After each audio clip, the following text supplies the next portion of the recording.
नमस्कार, आप देख रहे हैं पब्लिक टाइम्स पूर्वांचल देवरिया की खास खबर। मैं हूं हेमा। चलिए जानते हैं आज की विशेष खबरों को।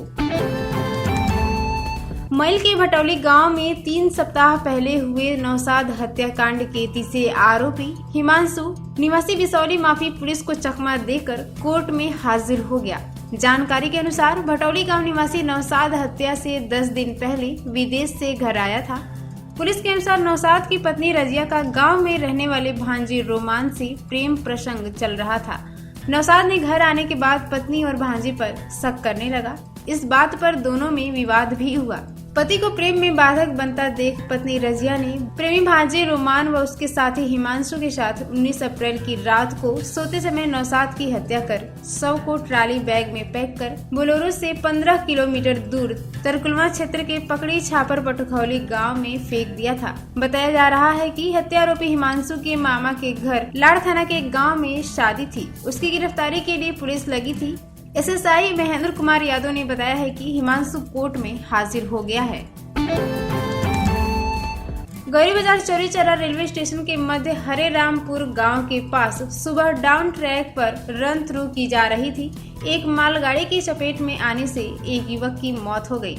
परिजनों ने शव की पहचान ग्राम बीरवा निवासी ट्रक चालक दरोगा प्रसाद पुत्र राजेंद्र प्रसाद के रूप में की है। एक अन्य हादसे में गौरी बाजार स्टेशन के पूर्वी रेलवे क्रॉसिंग पर नगरौली के पास दूसरे युवक का शव जीआरपी देवरिया ने सुबह रेलवे ट्रैक से बरामद किया है। उसकी पहचान इंदुपुर निवासी चंद्रशेखर तिवारी के रूप में की गई है। ग्रामीणों के अनुसार बीरवा गांव निवासी दरोगा प्रसाद 2 भाइयों में बड़े थे। वह कर्नाटक में बस तथा ट्रक चलाकर परिजनों का भरण पोषण कर रहे थे। वह पत्नी वंदना तथा बच्चों के साथ पत्नी की ननिहाल हरे रामपुर गाँव में आए थे, जहां से परिवार के साथ ट्रेन से कर्नाटक जाना था। सुबह वह हरे रामपुर गाँव के पास शौच के लिए गए थे। रेलवे ट्रैक पार करते समय डाउन ट्रैक पर रन थ्रू की जा रही थी। इसी समय वे मालगाड़ी की चपेट में आ गए। इससे उनका शरीर कई टुकड़ों में कटकर रेलवे ट्रैक पर बिखर गया। सुबह रेलवे लाइन के किनारे टहलने निकले ग्रामीणों ने शव देखकर शोर मचाया। इसके बाद ग्रामीणों की भीड़ जुट गई। इनमें से किसी ने डायल 112 पर पुलिस को सूचना दे दी। हादसे की सूचना मिलते ही पुलिस फोर्स के साथ मौके पर पहुंचे एसआई राघवेंद्र सिंह ने शव को कब्जे में लेकर पोस्टमार्टम के लिए भेज दिया। दरोगा प्रसाद की मौत की खबर मिलते ही परिजनों में चीख पुकार मच गई। मां कैलाशी देवी, पत्नी वंदना बेहोश होकर गिर पड़ी। पिता राजेंद्र प्रसाद, भाई संतोष प्रसाद, पुत्री राधा, अनीशा, बेटे आदर्श, कार्तिक सहित अन्य परिजनों का रो रो कर बुरा हाल है।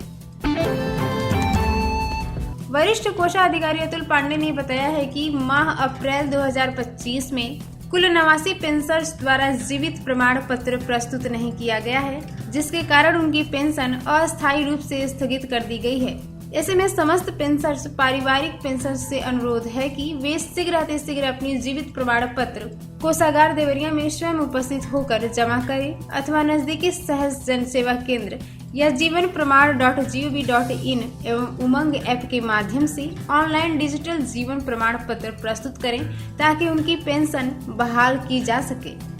इसके अतिरिक्त ये भी अपेक्षित है कि यदि किसी पेंशनर पारिवारिक पेंशनर का आकस्मिक निधन हो जाता है तो उनके परिजन या वारिस इस संबंध में तत्काल सूचना कोषागार कार्यालय को दे। सूचना 876592 या 876592 मोबाइल नंबरों पर की जा सकती है। इससे अनावश्यक अधिक भुगतान या वसूली जैसी स्थिति से बचा जा सकेगा। बनकटा थाना क्षेत्र के इंगुरी पंचायत के महुई टोला में रात करीब 11 बजे 3 युवक आपस में बात कर रहे थे। तब तक ग्रामीणों को इसकी भनक लग गई। जब टॉर्च लेकर पहुंचे तो वे झाड़ी में भागने लगे। गांव वालों ने पीछा कर बनकटिया गांव के पास एक युवक को पकड़ लिया। अन्य 2 युवक अंधेरे का फायदा उठाकर भागने में सफल रहे। पकड़े गए युवक से पूछताछ करने पर बताया कि चोरी से आम तोड़ने आए थे। थानाध्यक्ष नवीन चौधरी ने बताया कि इंगुरी गांव के प्रधान आए थे और अपने साथ उसे ले गए। युवक कहीं से खाना खाकर आ रहे थे। तब तक ग्रामीणों ने चोर समझकर उन्हें पकड़ लिया। आरपीएफ के प्रभारी निरीक्षक आस मोहम्मद व जीआरपी निरीक्षक विनोद कुमार राय के नेतृत्व में सुरक्षा कर्मियों ने संयुक्त रूप से रेलवे स्टेशन पर फ्लैग मार्च किया।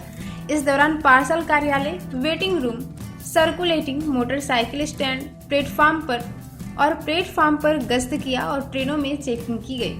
यात्रियों को बताया गया कि यात्रा के दौरान कोई भी लावारिस सामान, संदिग्ध व्यक्ति या वस्तु नजर आए तो तत्काल आरपीएफ या जीआरपी व रेल के किसी भी कर्मचारी को सूचना दें। बिहार राज्य के गुठनी थाना क्षेत्र के ताली गांव से होकर दरौली जाने के दौरान रात को गुठनी पुलिस ने बड़ी मात्रा में शराब बरामद किया। ट्रैक्टर में तहखाना बनाकर शराब छिपा कर रखी गई थी। मेहरौना मैरवा मुख्य मार्ग पर जतौर बाजार के पास पुलिस ने छापा मारकर ट्रैक्टर के तहखाने से शराब बरामद किया। गुठनी के थानाध्यक्ष विकास कुमार सिंह ने बताया कि सूचना मिली कि थाना क्षेत्र के ताली गांव के रास्ते तस्कर शराब ला रहे हैं। इसके बाद पुलिस ने टीम बनाकर सघन जांच शुरू कर दी। इस दौरान पुलिस को बड़ी सफलता हाथ लगी। ट्रैक्टर के अंदर से 12 कार्टून में अंग्रेजी शराब बरामद हुई। थानाध्यक्ष ने बताया कि गिरफ्तार आरोपी की पहचान छपरा जिले के माझी थाना क्षेत्र के भलुआ बुजुर्ग गांव निवासी कृष्णा यादव उर्फ गोलू के रूप में की गई है। आगे की कार्रवाई की जा रही है। लार थाना क्षेत्र के फतेहबाग निवासी नगमा परवीन ने लार पुलिस को तहरीर देकर बताया है कि उसकी शादी 7 साल पहले अजमल शाह निवासी बरहज से हुई थी। कुछ दिनों तक ससुराल में सब कुछ ठीक रहा। इसके बाद दहेज के लिए उसका उत्पीड़न किया जाने लगा। पति के विदेश चले जाने के दौरान सास ससुर ने लाठी डंडे से उसकी पिटाई की, जान से मारने की धमकी दी। पुलिस ने पीड़िता के पति अजमल शाह, ससुर खलील शाह व सास नजीला खातून पर दहेज उत्पीड़न व मारपीट सहित अन्य धाराओं में केस दर्ज किया है। मोहवानी चौराहे के पास बेकाबू पिकअप ने सवारी से भरे ई रिक्शा को टक्कर मार दी। हादसे में 2 महिला व 3 बच्चे समेत 7 लोग घायल हो गए। गंभीर रूप से घायल गुड्डू गौड़ और ई रिक्शा चालक को गोरखपुर मेडिकल कॉलेज रेफर कर दिया गया है। बताया जा रहा है कि ई रिक्शा सवार शादी में शामिल होने उदयपुर जा रहे थे। जानकारी के अनुसार बेलवनिया उर्फ हासी मचक निवासी गुड्डू गौड़ परिवार के साथ भाई की ससुराल उदयपुरा शादी समारोह में शामिल होने जा रहे थे। महुआनी चौराहा पार करते ही सामने से आ रहे तेज रफ्तार पिकअप ने ई रिक्शा को टक्कर मार दी। टक्कर इतनी जबरदस्त थी कि ई रिक्शा पलट गया। हादसे के बाद स्थानीय लोगों ने घायलों को ई रिक्शा से निकाला और एम्बुलेंस से महर्षि देवरा बाबा मेडिकल कॉलेज देवरिया भिजवाया। प्राथमिक उपचार के बाद हालत गंभीर देख गुड्डू व ई रिक्शा चालक को डॉक्टरों ने गोरखपुर रेफर कर दिया। हादसे के बाद भागने की कोशिश कर रहे पिकअप चालक को ग्रामीणों ने पकड़कर पुलिस को सौंप दिया। बरियारपुर थाना प्रभारी त्रिवेंद्र कुमार मौर्य ने बताया है कि पिकअप चालक की पहचान रोबिन निवासी संजरपुर थाना सराय मीर जनपद आजमगढ़ के रूप में हुई है। पूछताछ करने पर उसने बताया कि वह बिहार से माल खाली कर लौट रहा था। नींद लगने से यह हादसा हुआ है। बरहज के करोना के पास सड़क हादसे में नवापार गांव की 42 वर्षीय मां चंदा देवी और उसकी 24 वर्षीय बेटी शिवांगी घायल हो गए। भलुनी पर प्राथमिक उपचार के बाद चिकित्सकों ने दोनों को मेडिकल कॉलेज देवरिया के लिए रेफर कर दिया। जानकारी के अनुसार नवापार गांव की चंदा देवी और उनकी पुत्री शिवांगी बाइक पर सवार होकर किसी काम से देवरिया जा रही थीं। करोना चौराहे के पास बाइक अचानक अनियंत्रित हो गई। दोनों लोग सड़क पर गिरकर घायल हो गए। चीफ फार्मासिस्ट शैलेश तिवारी ने बताया है कि दोनों का उपचार करके रेफर कर दिया गया है। भलुनी पुलिस ने यौन शोषण के आरोपी को गिरफ्तार कर लिया है। आरोपी को दिल्ली इंदिरा गांधी अंतर्राष्ट्रीय हवाई अड्डे से गिरफ्तार किया गया है। वह विदेश भागने की फिराक में था। भलुनी क्षेत्र के बंजरिया गांव निवासी मनीष चौहान यौन शोषण के मामले में फरार चल रहा था। बताया जा रहा है कि मुखबिर ने पुलिस को आरोपी के विदेश भागने की सूचना दी। जानकारी होने पर पुलिस ने 5 मई को एयरपोर्ट पर घेराबंदी करके आरोपी को पकड़ लिया है। कस्या पावर हाउस में रात को अचानक आग लग गई। इससे तरकुलवा, पथरदेवा और बघौसघाट उपकेंद्रों के करीब 450 गांवों की बत्ती गुल हो गई। इससे लगभग 10 लाख आबादी को मुसीबत का सामना करना पड़ा। जानकारी के अनुसार तरकुलवा, बघौसघाट और पथरदेवा उपकेंद्रों की मेन सप्लाई 132 केवी कस्या पावर हाउस से होती है। रात करीब 8 बजे तकनीकी खराबी के चलते इस पावर हाउस पर आग लग गई। वहां लगा मेन सप्लाई का केबल देखते ही देखते धू धू कर जलने लगा। कर्मचारियों ने बड़ी मशक्कत कर आग पर काबू पाया। तरकुलवा और पथरदेवा नगर पंचायत कस्बा के अलावा गढ़रामपुर, कंचनपुर, गुलहरिया, मुंडेरा बाबू, बंजरिया, सोनहुला रामनगर, मलसी, बघौसघाट कस्बों सहित 450 गांव की आपूर्ति ठप हो गई। बिजली निगम के कर्मचारी खराबी को ठीक कर आपूर्ति बहाल करने में जुटे हुए थे, लेकिन देर रात तक उन्हें सफलता नहीं मिली।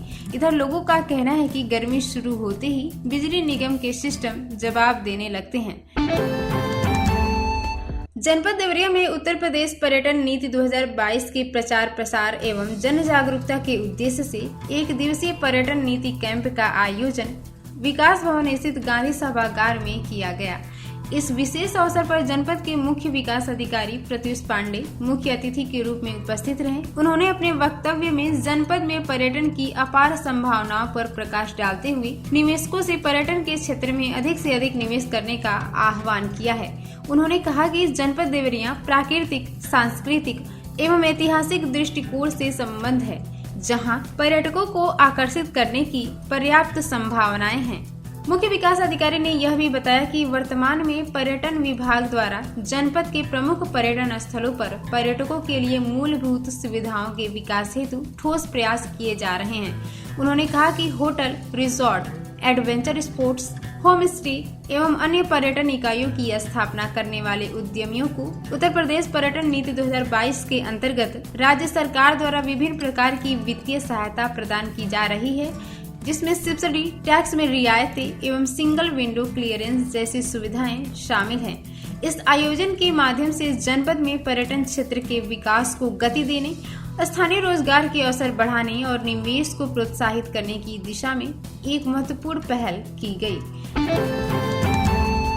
जिला पिछड़ा वर्ग कल्याण अधिकारी अविनाश मणि त्रिपाठी ने जानकारी दी है कि पिछड़ा वर्ग कल्याण विभाग द्वारा संचालित शादी अनुदान योजना के अंतर्गत वित्तीय वर्ष 2025-26 हेतु अन्य पिछड़ा वर्ग के निर्धन व्यक्तियों की पुत्रियों के विवाह के लिए 20,000 की अनुदान राशि प्रदान की जाएगी।